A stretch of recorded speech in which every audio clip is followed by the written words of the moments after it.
درمیان کوئی گنجائش نہیں ہے، کوئی حیثیت نہیں ہے۔ امام حسین کا ذکر کر کے آپ یہ نفسیات پیدا کرنا چاہتے ہیں کہ پوری ملت سے انقلابی روح سلب ہو جائے، تو یہ دور ہونے والا نہیں ہے۔ یہ ہونے والا اصل ہے فطری نہیں ہے، یہ امر وجودی نہیں ہے۔ خدا کی قسم نام حسین انقلاب کا سرچشمہ ہے۔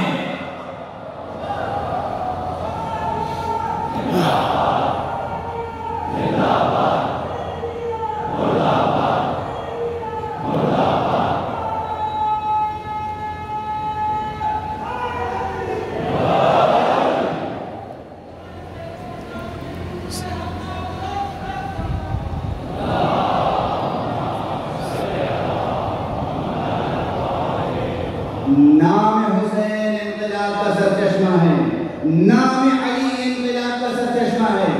ہزار بار کی کہی اور سنی ہوئی بات ہے، پھر وہی مثال میں عرض کر رہا ہوں۔ ساری دنیا کی تاریخ میں جتنی بڑی سلطنتیں ہوئی ہیں سب سے مخالفت کیوں کی حضرت علی کی؟ اس لیے کہ حضرت علی نے انقلابی روح دی، اس لیے کہ انقلاب حضرت علی میں عدالت شعاری کا فروغ تھا، اس لیے کہ حضرت علی میں عدالت طلبی کو تقویت ملتی ہے۔ تو جہاں بھی ان اقدار کے ساتھ عزاداری ہوگی وہ عزاداری قبول بارگاہ الہی بھی ہوگی، قبول بارگاہ مصطفیٰ، قبول بارگاہ مرتضیٰ، قبول بارگاہ حضرت زہرا۔ یہ گریہ، یہ زاری، یہ سینہ گوبی، یہ سب جاری رہے گا، قیامت تک جاری رہے گا۔ جب تک حضرت زہرا کو انصاف نہیں ملے گا یہ تحریک جاری رہے گی، اور ہماری اور آپ کی اس میں شمولیت ہو یا نہ ہو، کوئی عزاداری کر کے عزاداری پر احسان نہیں کر رہا ہے، کوئی عزاداری کر کے امام حسین پہ احسان نہیں کر رہا ہے، کوئی عزاداری کر کے حضرت زہرا پہ احسان نہیں کر رہا ہے۔ عزاداری کو اہتمام خدا جاری ہے۔ بس حقوق دنیا سنو کلام کرنا کچھ نہیں پڑھ سکا۔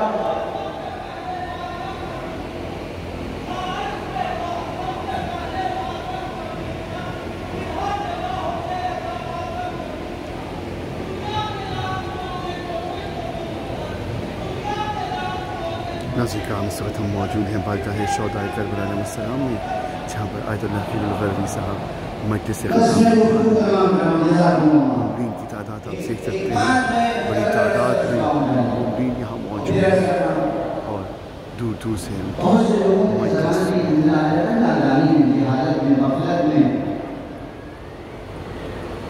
فلاں صاحب نے عزاداری پہ بڑا احسان کیا ہے، فلاں صاحب نے ذاتی پہ بڑا احسان کیا، فلاں صاحب نے، یہ تعبیریں درست نہیں ہیں، یہ تعبیریں درست نہیں ہیں۔ عزاداری پہ کسی نے احسان نہیں کیا ہے، عزاداری کا سب پہ احسان ہے۔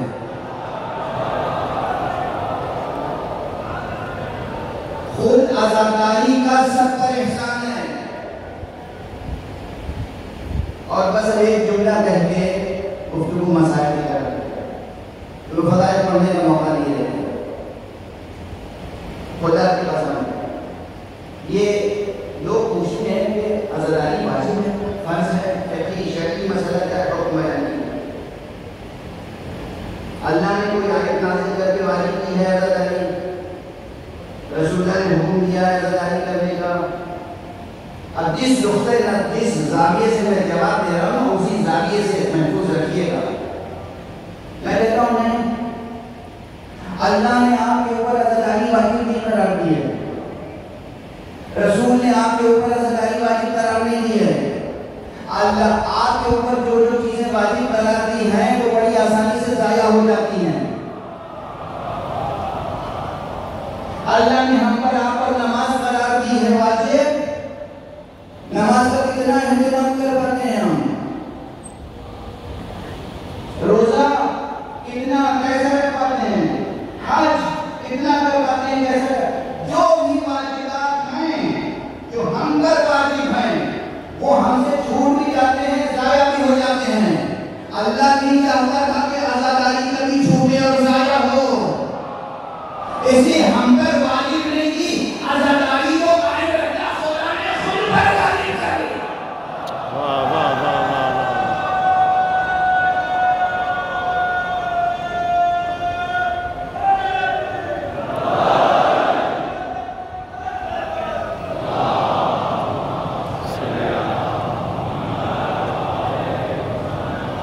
آپ عزاداری کریں تو عزاداری ہوگی، آپ نہ کریں تو عزاداری ہوگی، آپ شرکت کریں تو عزاداری ہوگی، آپ شرکت نہ کریں تو عزاداری ہوگی۔ اور بس ایک جملے میں تربیت منتخب ہو جائے گی، خدا کی قسم اگر کبھی کوئی، اول تو آنے والا نہیں ہے، لیکن اگر کبھی کوئی ایسا محض دن آ گیا کہ روح زمین پر کوئی باقی نہ رہا ماتم کرنے والا اور آنسو بہانے والا، تو پھر آسمان سے خون کے آنسو برسیں گے اور پھر درختوں کی شاخیں ماتم کریں گی۔ بس گفتگو آنے سے زیادہ نہیں، گفتگو تمام ہو گئی۔ آج انجمن کے بچے، انجمن کے جوان اس جوان کی نعش مبارک کی شبیہ لائیں گے۔ تھوڑا سا آگے جاؤ۔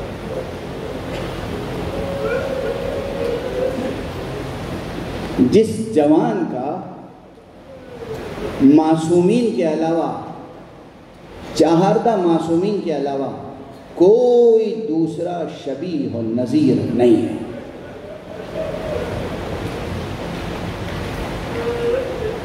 جتنے امام زادے ہیں ان سب میں سب سے زیادہ افضل جو ذات ہے،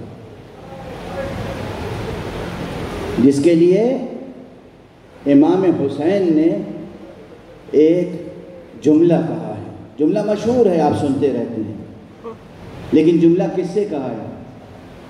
میں انسان اپنے بیٹے کی تعریف میں کچھ کہتا ہے، یا عزیزوں میں کہتا ہے، رشتہ داروں میں کہتا ہے، یا دشمنوں و مخالفوں میں کہتا ہے۔ امام حسین نے نہ دشمنوں مخالفوں سے خطاب کیا ہے اور نہ اپنے عزیزوں سے خطاب کیا ہے، امام حسین نے تو ہاتھ اٹھا کے خدا سے خطاب کیا ہے۔ اللہم اشہد علی ہؤلاء القوم، پروردگار تو گواہی دینا، گواہ رہنا اس قوم پر، فقد برز الیہم غلام اشبہ الناس برسول اللہ خلقا و خلقا و منطقا، پروردگار گواہ رہنا اب وہ جوان گیا ہے اس قوم کی طرف کہ جو تیرے رسول کی شبیہ ہے۔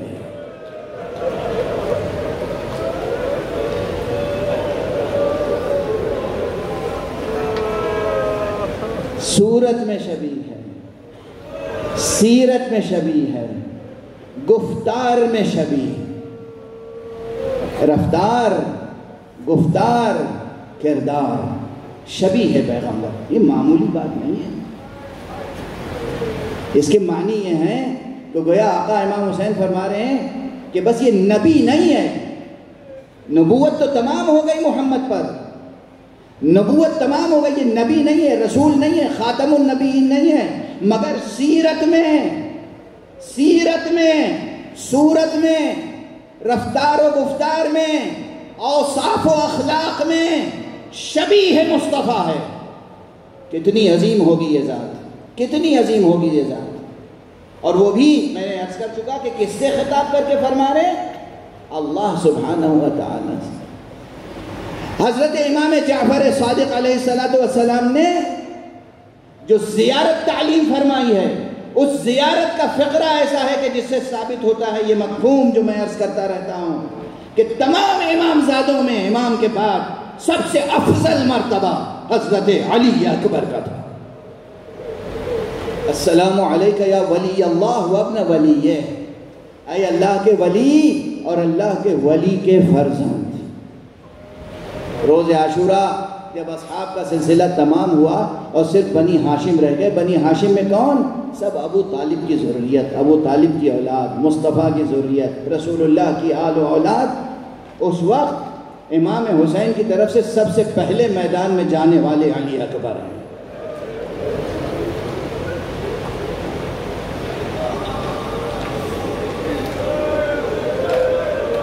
لیکن جب علی اکبر آئے، بابا مجھے اجازت دیجئے. کہا میں اجازت تو دوں گا بیٹا، مگر پہلے خیمے میں چلے جاؤ.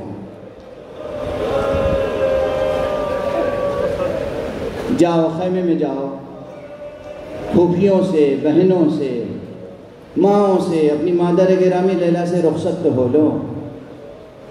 اچھا یہ یوں ہی نہیں تھا، اس کا ایک سبب تھا، وہ بھی خود مولا حسین کے انہی جملوں کے تسلسل میں ہے.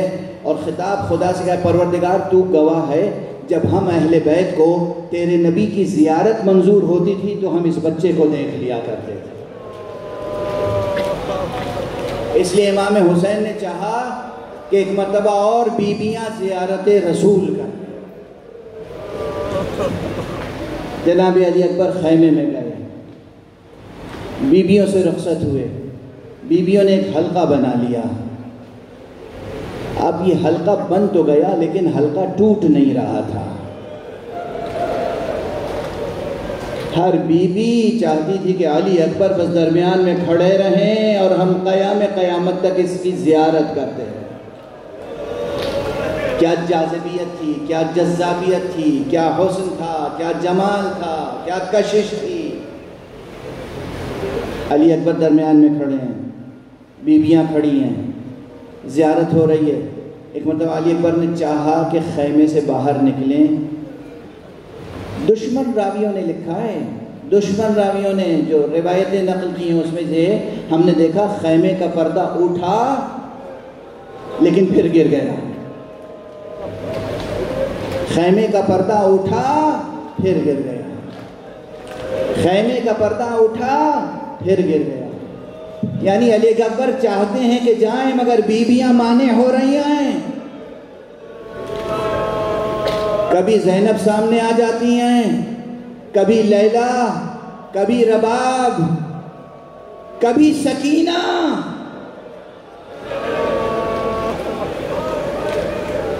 چند فقرے اور علی اکبر نکلے، پھر آئے، بابا کی دستبوسی فرمائی، بابا نے گلے سے لگایا اور حضرت علی اکبر میدان کی طرف گئے. مشہور روایت، میں دیر تک پڑھنا تو چاہتا ہوں، پتہ نہیں کتنی دیر پڑھ سکوں گا، بس جب میں خاموش ہو جاؤں تو شبیہ لے آئیے گا. حضرت علی اکبر کو رخصت کیا اور رخصت کرنے کے بعد جب علی اکبر میدان کی طرف چلے وہ گھوڑے پر تھے. علی اکبر آگے آگے جا رہے تھے، پیچھے پیچھے حسین. یہ انداز آقا نے کسی کے ساتھ اختیار نہیں کیا. ایک مرتبہ بیٹے کو چاپے قدم کا احساس ہوا، پلٹ کے دیکھا، گھوڑا روکا، ادھر آئے، پھر دستبوسی، بابا ارے یہ کیا کر رہے ہیں؟ کہا تمہیں اندازہ نہیں بیٹا، تمہیں اندازہ نہیں ہے. دو جواب نقل کیے جاتے ہیں، دو جواب میں دونوں نقل کر دیتا ہوں. ایک جواب یہ، بیٹا تمہیں اندازہ نہیں ہے کہ جوان بیٹا رخصت ہو رہا ہو تو بوڑھے باپ پر کیا گزرتی ہے. دوسرا جواب یہ ہے، بیٹا جب کوئی اللہ کی راہ میں قربانی پیش کرتا ہے، قربانی آگے آگے ہوتی ہے، خود پیچھے پیچھے ہوتا ہے. اکبر گئے. سن لو ذرا سا، میں بہت کم مصائب پڑھتا ہوں نا، آج جی چاہ رہا ہے پڑھوں. آقا حسین کی سیرت یہ تھی، روز عاشورہ خیام اہل حرم کے پیچھے تھے اور خیام کے آگے درمیان میں ایک علم نصب کیا تھا. اس علم کے پھریرے کے نیچے خود اپنے گھوڑے پر، اپنے سواری پر تشریف فرما تھے. صبح عاشور سے عصر عاشور تک ایک ایک شہید کو وہیں سے رخصت کرتے تھے. ایک ایک شہید کا لاشا وہیں لایا جاتا تھا امام کے پاس. کبھی کبھی کسی کے لاشے پہ خود جاتے تھے. تو امام وہاں کھڑے ہوئے، گھوڑے پر تشریف فرمائے، پیچھے خیمے ہیں. علی اکبر میدان میں گئے. میدان کربلا میں نشیب و فراز ہے. تمام بیبیاں در خیمہ پر کھڑی ہیں اور پردہ ہٹا ہٹا کے کیا دیکھ رہی ہیں؟ حسین کا چہرہ.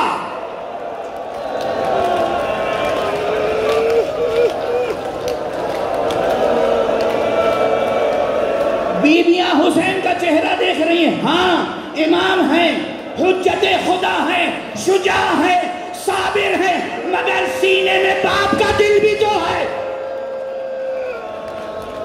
اگر علی اکبر پہ کوئی کڑا وقت آیا، کوئی سخت گھڑی آئی، حسین کا چہرہ بتا دے گا۔ زینب حسین کے چہرے کو دیکھ رہی ہیں، لیلا حسین کے چہرے کو دیکھ رہی ہیں۔ آقا حسین کا کیا عالم ہے؟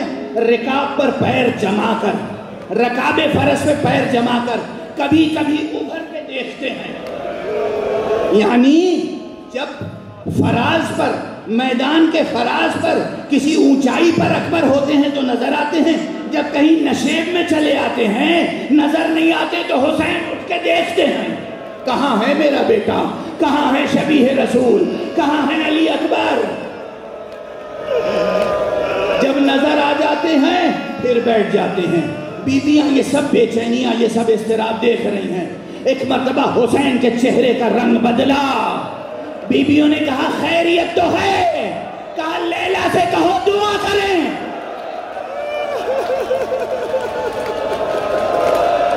مائی صحن خیمہ میں سر کے بال کھولے، پروردگار اپنے رسول کی تصویر کی حفاظت فرما۔ لیلا کی دعا قبول ہوئی، اکبر فتح کر کے کربلا واپس حسین کے پاس آئے، اکبر واپس آئے آقا حسین کے پاس۔ لیکن جب واپس آئے تو جملہ کیا کہا؟ میرے بابا العطش قد قتلنی، پیاس کی شدت مجھے ذبح کیے دے رہی ہے۔ حسین نے کہا بیٹا میرے قریب تو آؤ، ذرا اپنی زبان میرے منہ میں ڈال دو۔ اکبر نے اپنی زبان بابا کے منہ میں ڈالی، فوراً کھینچ لی۔ بابا آپ کی زبان میری زبان سے زیادہ خشکی ہے، آپ کی زبان میں میری زبان سے زیادہ کانٹے پڑے ہوئے۔ آقا حسین نے انگشتری اتاری، بیٹے کے منہ میں دی، جاؤ بیٹا خدا حافظ، ہم کربلا فتح کرنے آئے ہیں مگر دوسرے انداز سے۔ ارے اللہ کی بارگاہ میں قربانی پیش کرنی ہے۔ جناب علی اکبر دوبارہ گئے، جنگ کی، بے پناہ جنگ کی، یہاں تک کہ ایک مرتبہ کہا یا ابتا علیک منی السلام، بابا پر میرا آخری سلام۔ حسین نے کہا یا بنائی علی الدنیا بعدک العفا، اس دنیا پر تیرے بعد خاک ہے۔ ادھر حسین نے کہا، ادھر بیویوں نے کہا وا محمدہ وا اکبرہ وا علیہ۔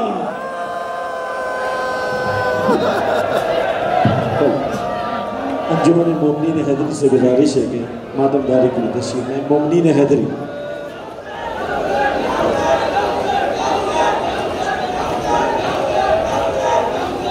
باپ سے بیٹا اب بچھڑتا ہے، ہائے اکبر کا دم اکھڑتا ہے، درد لیلا کے دل کا بڑھتا ہے، درد لیلا کے دل کا بڑھتا ہے، ہائے اکبر کا دم اکھڑتا ہے۔